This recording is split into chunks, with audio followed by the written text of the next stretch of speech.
Welcome to episode 117 of the Valley Sports Talk podcast. Brandon has a face today.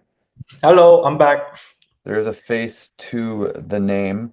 Doesn't just say Brandon on the screen, which is probably a good thing. It still says Brandon, just It with says a. Brandon, just not like in the middle of the screen where it says it to the bottom left. But yeah, we're back in another episode. On today's episode, we are going to break down the series as they are right now. Um, most games series are going into game three tonight, the day we're recording this. A couple of them will be done by the time you watch this tomorrow on Friday. One will be game two, which is the first game tonight. We can talk about that first, honestly, since it's been the first only one game and it's been a pretty boring game, which is the Tampa Bay Florida series. Yeah, obviously, first game kind of was a dominant Florida game. Matt Kachuk seems pretty healthy to me. I don't know about you. Yeah, it seems a bit peculiar. No, I mean, I can't complain. Every team's doing it, so it is what it is. But yeah, they just look like such a different team with Matthew Kachuk in the lineup, right? They kind of struggled down the stretch in the regular season, but they definitely came to play game one. Um, I don't know if it's just me, but I don't really care too much about game ones. Obviously, it takes four to win, but you lose game one, you can just bounce right back if you're Tampa. Like I wouldn't be too worried. The only thing that, and especially because both teams are from Florida, so there's not a real like home ice advantage going on there. Um, the only thing that I saw a stat today that what was it? I think it was Tampa's first Stanley Cup or second Stanley Cup. Either way, they beat the Leafs in the first round. Surprise, surprise. And then they played the Bruins beat the Leafs in the first round. Surprise, surprise. And then played Tampa in the second round. And the Bruins beat Tampa 6-2 in the first game, and Tampa won in five. So four straight. Yeah. Um, I don't know. There's plenty of games left. It looked like Tampa just like wasn't expecting the Florida team that showed up. They kind of didn't really come out of the gate too strong.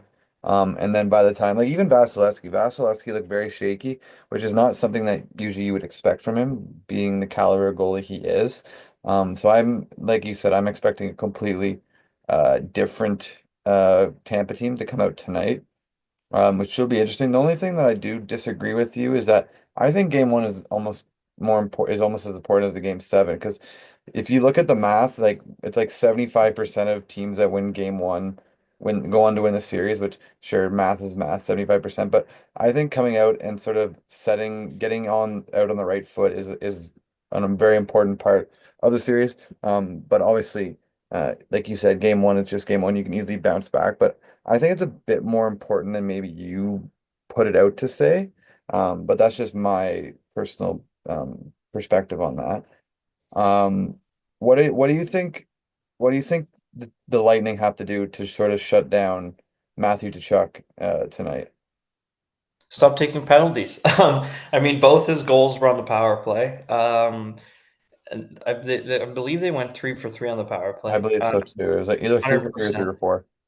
So like I can't say I watched a whole lot of the game because it was going on at the same time the Toronto game was going on, but you got to stay out of the penalty box against a team like this, right? And I mean, I think like I don't know if you saw it, but the John Cooper challenge, I don't know, like I didn't feel like I there was didn't I enough didn't there. think there was enough there.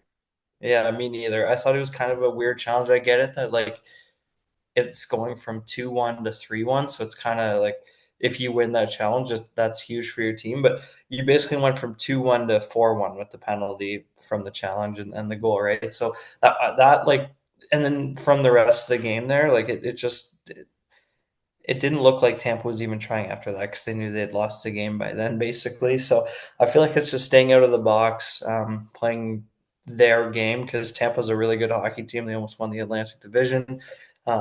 So they can definitely bounce back here. It's just, I think, playing their game, not letting that line of Matthew Kachuk, Brad Marchand, and Sam Bennett get to your head. Just don't retaliate, play your game. And I think they will.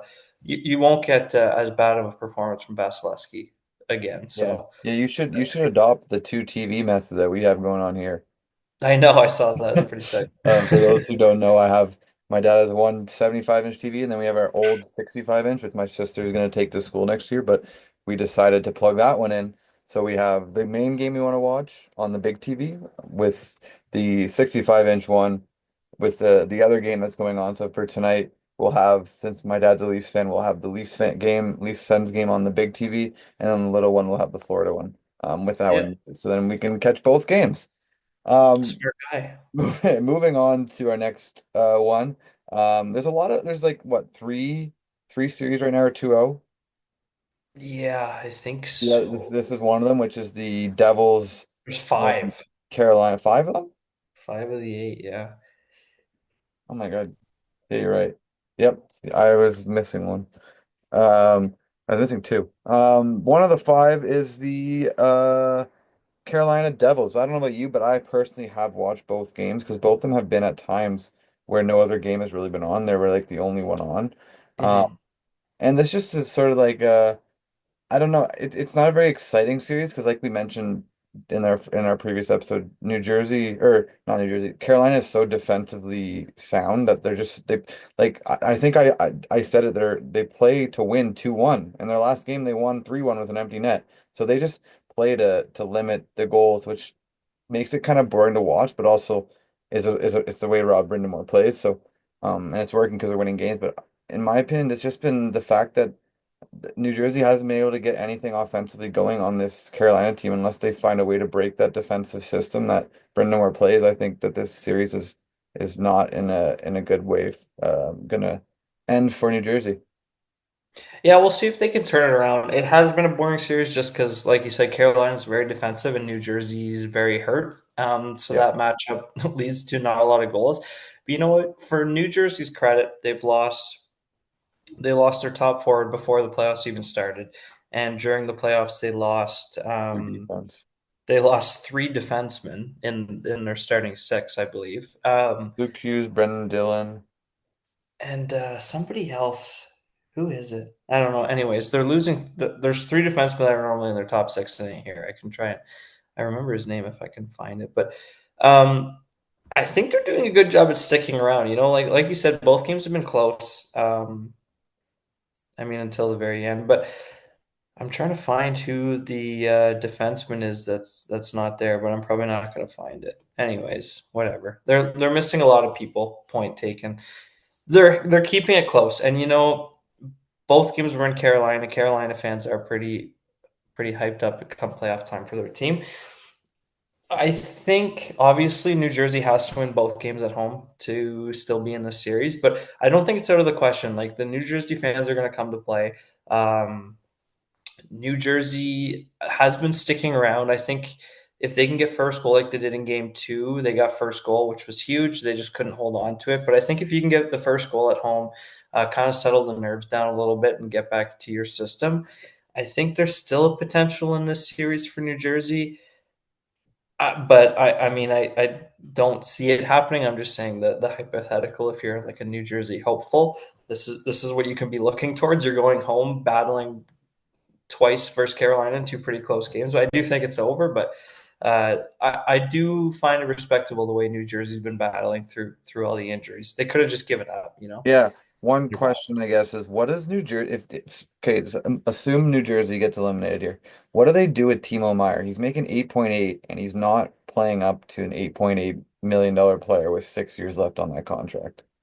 It's so hard, right? Because I feel like there's a lot of those players around right now, and the problem is like if you don't want a guy that's making a lot of money, who does? Hmm. That's not playing well. You might get some buyers, but I was listening to a podcast today and they were kind of saying the same about like for example for Pittsburgh, 'cause you're a Pittsburgh fan, Eric Carlson.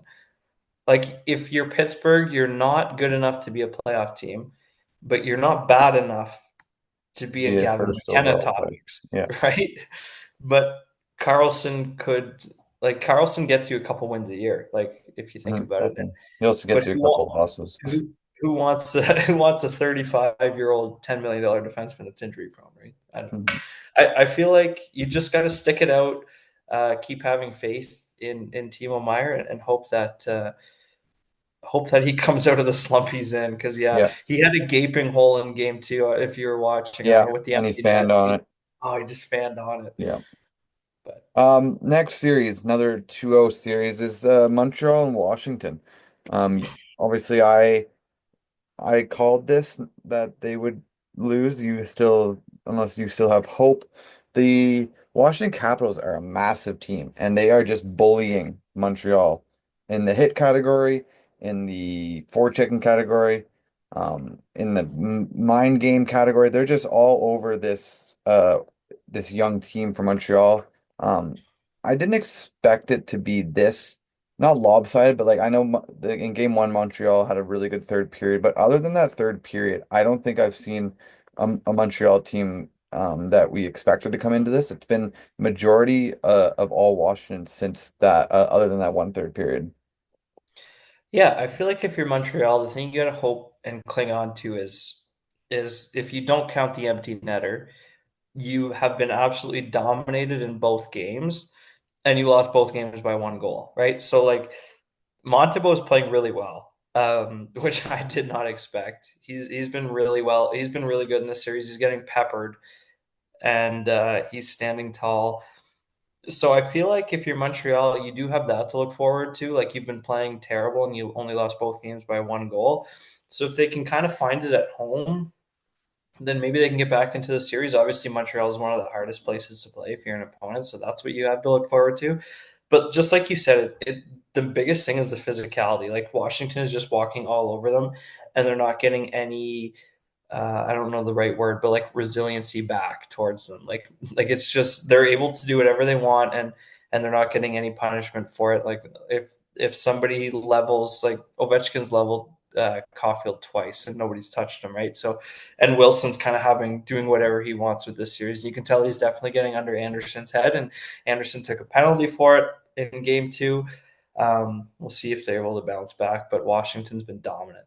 Two guys for me that have been very disappointing in this series for Montreal are Patrick Laine, who didn't see a shift in the third period in last night's game, and Lane Hudson. He's been atrocious defensively. And speaking of like the physicality part, there was like at least numerous times last night in that game where he doesn't go in corners. He's too scared to be going in corners when a guy like Wilson or even like Pierre-Luc Dubois are coming down on him. I don't know if you have noticed that, but there's been multiple times where like the puck gets dumped in, he'll look back and he'll wait for the other player to go get the puck before he goes in. Yeah. And in the playoffs, you have to be able to take that hit to make a play. Um, the saying they always say, take a hit to make a play in the playoffs, that is an emphasis for most teams. So I don't know. I think for both these players, they both play on the top power play. Whenever you have a guy like Lane who isn't seeing a shift in the third period, and a guy like Lane Hudson who was solely the blown coverage on Ovechkin on that overtime goal, I think Montreal's key is getting more out of those two, whether it's on the power play or just in general. Yeah, Liney's the big one for me because at least Hudson's still making some plays out there. Obviously, he is small, so the corner thing kind of makes a little bit of sense, although you would wish he would go in there like that. But to like go back on the Ovechkin goal, Line had two chances. I think they Montreal iced the puck two times in a row because they shot it down. They do the play where the defenseman launches it at the winger and the winger just tips it in. Hmm. And Line got hit both times and didn't make the play. But like you said, you got to take a hit to make a play. Like you're going to get hit at the red line. You got to get your stick on that puck. And he did two times in a row. They got an icing, and then Ovechkin ends up scoring the goal because they iced the puck two times in a row. And Line just he's such a big body and he's not physical and he doesn't like sit in front of the net. He's always wide. He hasn't been able to get it going offensively and he doesn't play defense. So he's really been a liability out there. And that's another guy that makes a whole lot of money to kind of only play one side of the puck, and that side of the puck is not working well for Montreal right now. So he looks Hmm. really useless out there. So we'll Okay. see if he can turn it around. But I just wish that guy would be a lot more physical. Hmm. Finals East series is one that you're probably pretty happy with going into tonight. Is the Leafs Sens. Um, I'll say my quick thoughts on it. Ottawa, I feel like the 6-2 score, if you look at it on paper, you're going to see 6-2 and think it was a completely different game than it was. I think Ottawa had their chances in that first game. I just think they couldn't stay out of the penalty box, and the Leafs scored on those chances. I think they went like what 4 for 4 on the power play, or they were something like that. Something like Or that. they Yeah. went, they scored 4 goals in the power play, and they only used up 38 seconds of power play time. It was something Yeah. like that. So the Leafs capitalized on their chances, and I think in game two, Ottawa deserved a lot better. I think that Ottawa was the better team in that game. Um, but obviously you got to be the better team to win in overtime. And I just think that the Sens are showing the fact that a lot of their players aren't playoff experienced where the Leafs are. So it'll be an interesting game tonight. It'll be interesting to see also the Ottawa fan base. Is it going to be all Toronto? But I think obviously this is a must win for Ottawa. You win this game, I feel like you're right back in the series with another home game Saturday night. But yeah, I want to hear your opinions, obviously being a Leafs fan. Yeah, I think you made a good point. Ottawa, this is going to be the best game we've seen from Ottawa tonight. I mean, or it should be. I guess we can't tell You'd the hope future, so. but like you said, their season's on the line tonight. Even against the Leafs, a 3-0 comeback would be pretty difficult. So I think there's going to be a lot more Ottawa fans than people think. To be honest, like I'm just thinking back to 2017. You know that well. They I played went against to a game Pittsburgh. there. I Yeah, went to game three in Ottawa. there was like Ottawa gets going when they don't have a lot of fans in They the regular also did season, they but when also their did a team's smart good, way of selling their tickets. Sorry to cut you off. But they is offered it them smart only though? what, sorry?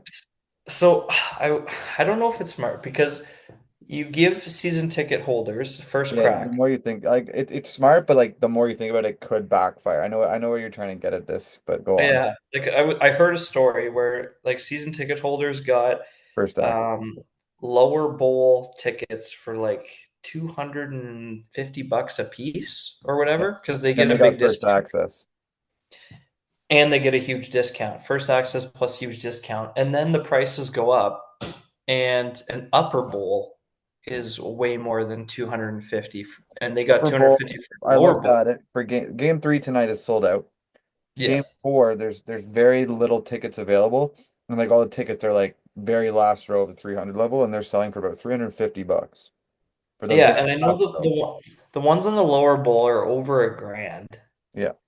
So like if you buy your tickets for $200 a piece and you could sell them for over a grand, like you could make a lot of money there. Yeah. Um, So it'd you be you tough to will say have you no. will have the Leafs fans method there where season ticket holders are gonna buy like in bulk, watch they're gonna go and then they're gonna resell those for more than what they bought them for.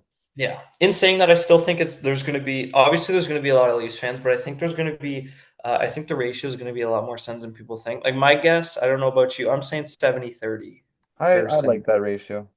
Yeah.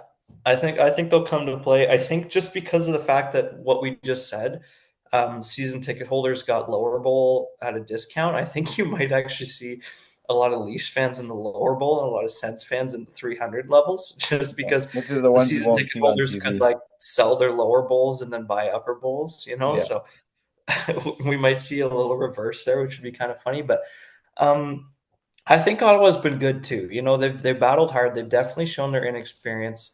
They did show between games one and game two that they did learn. Like they played a lot more discipline in game two. They battled. Um, I don't know if this is just my Leafs bias, but like I've heard a lot of people saying that like Ottawa's been way better at 5-on-5 than the Leafs, and their time on attack is way better.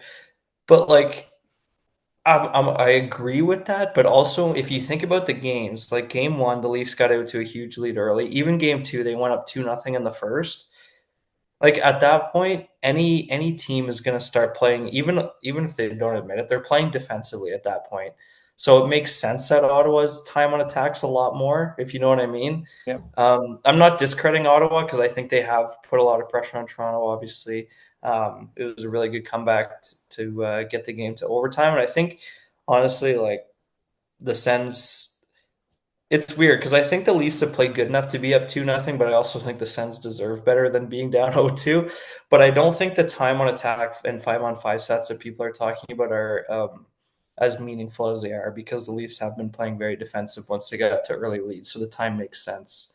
But yeah, I think it's been a better series than 2-0, that's for sure. Yeah, I think the scores have been a bit misinterpreted, or like at least if you look at them from like not watching it. But I think that guys like Claude Giroux, you need more from him. He hasn't done much. He's one of Yeah. those veterans that have been in the playoffs before. And one guy that has impressed me that I think isn't really getting the results is Timmy Stützle. I think he's been all over the ice. In game one, he was maybe playing the way that he doesn't play, where I think he led Ottawa in hits with like eight, which Yeah, I didn't like his game one. isn't his game, but I think he No. had a great game too, and I think that Yeah. I think he is due for one. But yeah, tonight should be a good game because I think Ottawa knows that it's probably at the point where this is their season riding on tonight, which I mean technically it isn't, but I think like you said, even against a Leafs team who's known for blowing comebacks, I think coming back down 3-0 is a tall task. It should be a good game. Yeah, moving on to the West, we have the first series, which both games have been really late, especially the game two. Minnesota and Vegas, 1-1, which is not the way I thought. I like I said that both games have been very late, so I've only really been able to catch highlights of it. I think the game tonight is at 9, so maybe I'll be able to catch a bit more. Yeah. Maybe a period or two. Um, but from what I saw in the highlights, game one, Vegas showed their dominance. In game two, Aiden Hill had a bit of a stinker, and the Wild, especially Matt Boldy, who's had a great series so far, have been able to exploit that. Yeah, I mean, I think it's just honestly, if you leave Vegas with a 1-1 split, you're very happy with yourself. So I'd be very Minnesota happy should if be I was Minnesota. yeah, Minnesota should be awesome. And Minnesota's just done a good job. Again, I'm like you. I've watched bits and pieces, but it's late for us here. From what I've seen, Minnesota's doing a great job at capitalizing. Game one, obviously, they weren't able to do it. But if you look at the goal scores, like when you're talking about playoff hockey, obviously you need your big guys to contribute. But to have real playoff success, you need bottom six people to be scoring, right? So obviously you got your goal from Boldy and Kaprizov, like you were talking about, but you also got a goal from Marcus Foligno and Zuccarello. Those are huge goals that you need to win these games and to go up with those two goals to go up 3-0 after the first period, like they must have just been buzzing. I watched the first period and then it was like midnight, so I went to bed. But honestly, it's a mix of really good high talent people scoring for them, Hmm. plus getting some contributions from the bottom six, plus the goalie like Gustafson played amazing in game two. Um, that's what you need to beat a Vegas team. Will they be able to do it three more times? I don't know. We'll see. I personally don't think so, but um, we'll see. I think you kind of need a perfect scenario for Minnesota to win, and they got that in game two.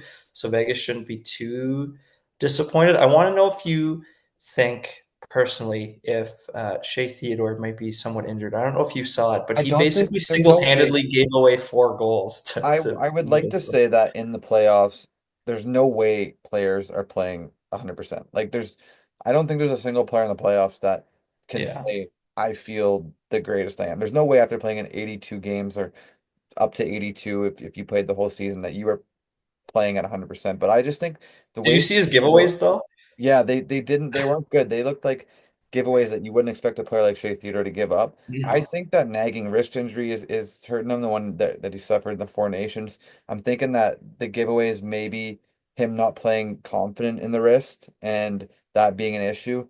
But I do expect him to bounce back. I don't think it can Yeah. get any worse the way he is and the type of player he is, but it does sort of scare me that those four giveaways were very bad in the fact sense that I wouldn't expect any NHL level defenseman to make it a mistake like that. But I don't think, like I just said, it can get any worse from how it was. We just had a huge trade in the NFL. Did we? The Texans received two fifth round picks, and the Browns received two sixths and a seventh.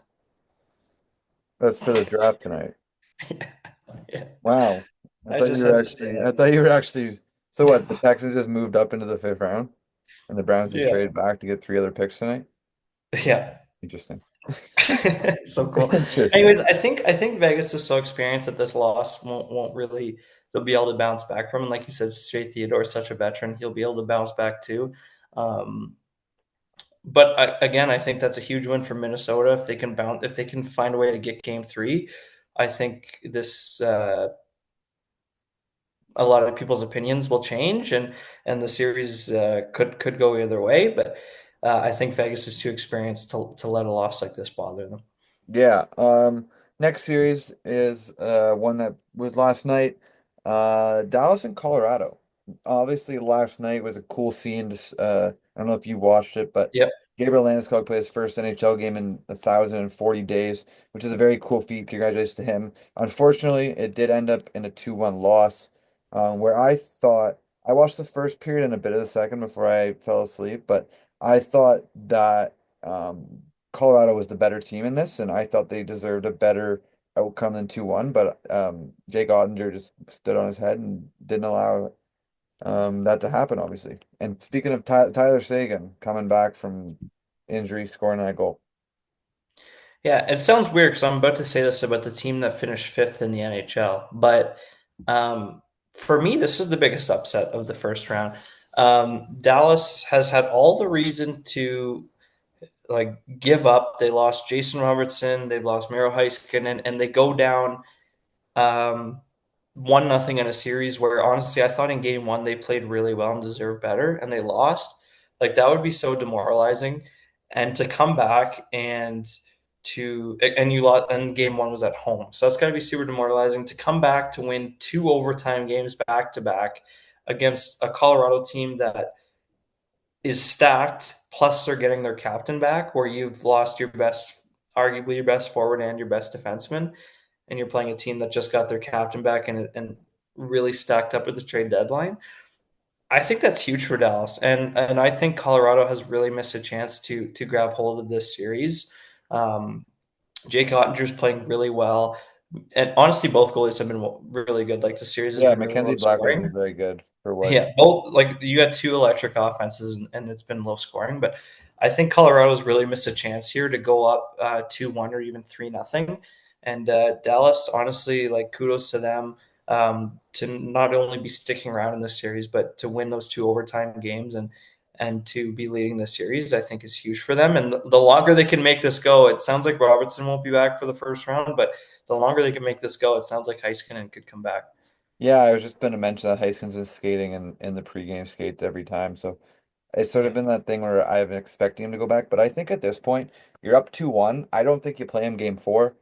I think that if you win or lose, you feel good coming back to game five with him coming into the lineup at home, especially being up 2-1. If you win without him and go up 3-1, then that's even a better thing. But I would personally let him sit one more game to get fully healthy before bringing him in. I would find it weird. I agree with you. Like the fact that you've won two overtime games back to back, you're leading the series, and like I just said, you're on back to back wins. I would find it hard even for Heiskanen to like switch the lineup up, especially on the road. It's always nice to bring people back at home. Mhm. And even if you lose this game, you're 2-2 going home for game five. So I think they're in a good spot. Yeah. Next game that is happening tonight. They did get a two break due to a concert in St. Louis. That's why they couldn't play last night because there was a concert pre-booked. St. Louis and Winnipeg. This series has been sort of how I expected. Winnipeg's just been the more dominant team, and they've gotten saves from Hellebuck. Not saying that the first game St. Louis wasn't leading, but I just think that Winnipeg has shown why they were the President's Trophy winner, especially in that game too. But also I do like want to point out how good I thought Bennington's been. Like it's one of the maybe one or two of the goals have been a bit iffy, but other than that, he's made big saves to keep St. Louis in it. I just think that the experience of Winnipeg has sort of made them the better team than the St. Louis team. Yeah, I think winning, it's going to sound like kind of contradicting what I'm about to say, but I think Winnipeg deserves to be up 2-0. But I think St. Louis has been playing the best they can. Like they're giving it their all. Bennington's been playing great. They're battling very hard. Like game one was really close. They were leading for most of it. Game two, obviously 2-1, very close game the whole time.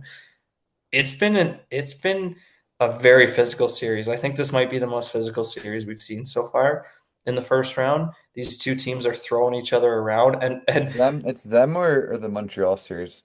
but Montreal ain't fighting back. That's kind of why I'm Yeah, saying this fair one. enough. Um, like hits are being thrown like left, right, and center. People are getting up. Like I don't know if you must have seen the Logan Stanley on Kyrou Oh, hit. that Like was that huge. was. I didn't think Kyrie was going to get up from that.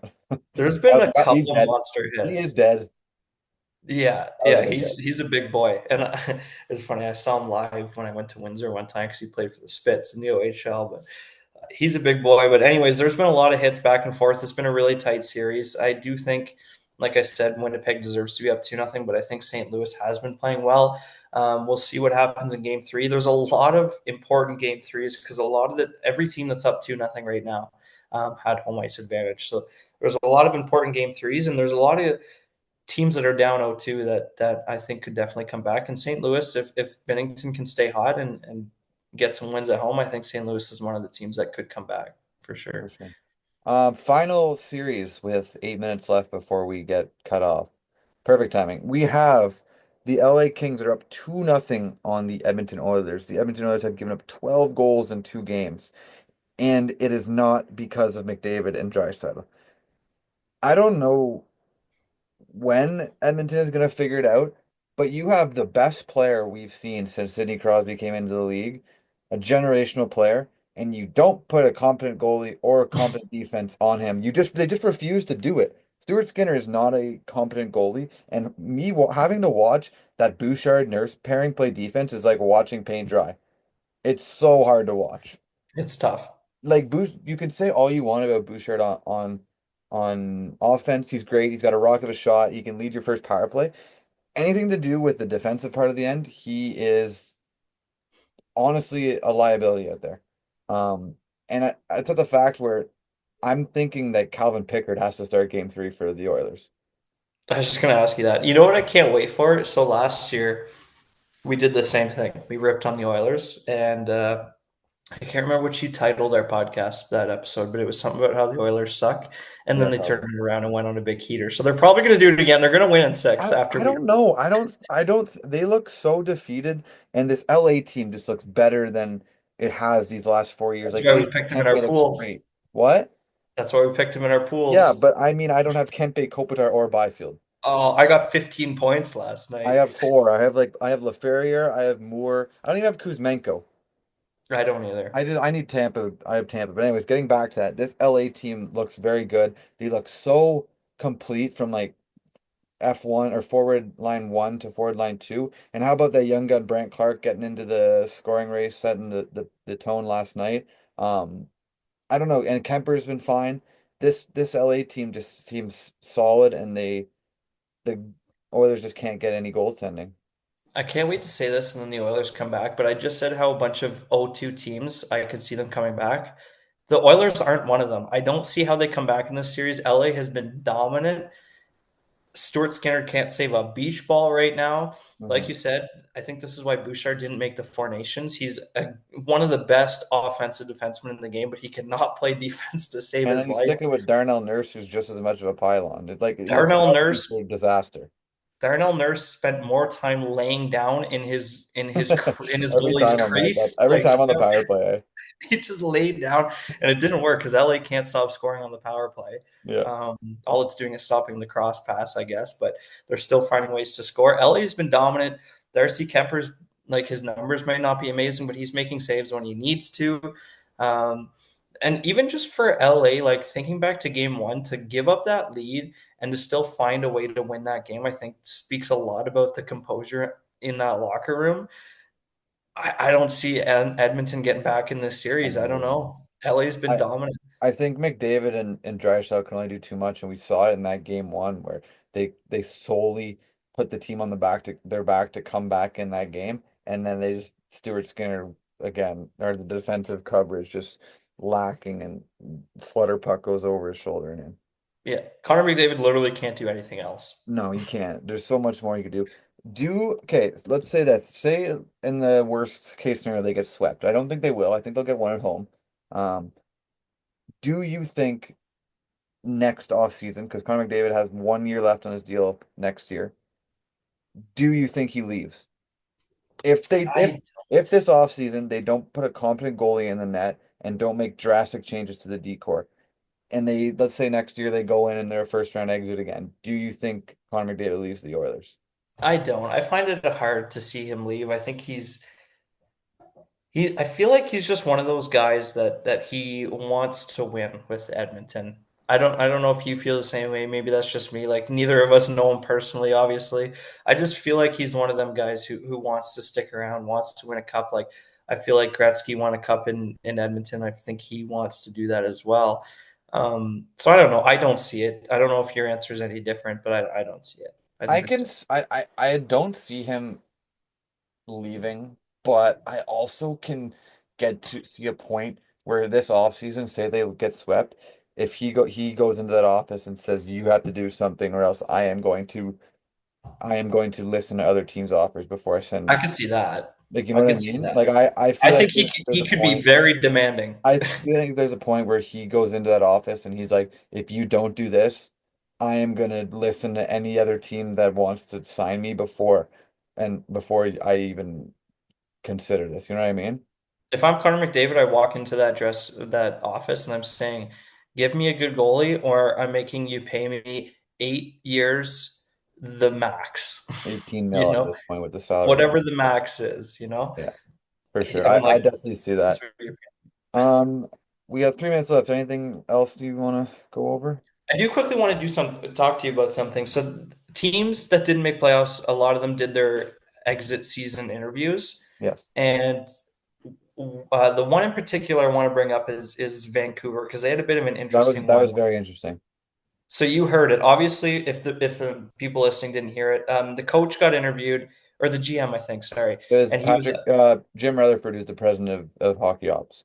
yeah. So Quinn Hughes' contract is done in 2 years, and even though it's 2 years away, people were asking what their plan is for Quinn Hughes, and his answer was simply, we have the money to re-sign him, but he wants to play with his brothers.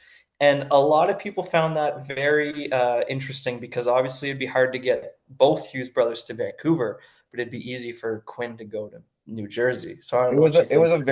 a very answer where Jim Rutherford's kind of probably not disappointed but frustrated. Yeah, Like it's a frustrated response to a question because obviously he's your captain. He's the second best defenseman in the league behind Cale Makar. You could argue he's the first. I don't think he's the first, but there is an argument for it. Um, Obviously you don't want to give him up, but if it's at the point where he's not going to resign, you might have to, and I think you get a haul from him, especially from New Jersey. Like I know you might not have leverage like because he wants to with his brothers, but you could still get multiple draft picks, top grade A prospect. I think you get a lot for him. So if it comes to the point where obviously I don't think you can get Jack Hughes or Luke Hughes to Vancouver, like you mentioned, if it comes to the point where he is 100% not going to sign a contract and wants to go to New Jersey, I feel like you have to trade him. 100%. I feel like You that's can't lose definitely a the player answer. like that for nothing. No, 100%. But good news for Vancouver fans, closing it out. To keep him for the next future, they're going to try and be competitive the next 2 years so that he thinks there's a winning culture there. So good news is they're going to try and win, not tank. Anyways, we will wrap it up there. If you guys enjoyed, make sure you leave a like and subscribe to never miss a new upload. And we will see you next week. See ya. Oh, I almost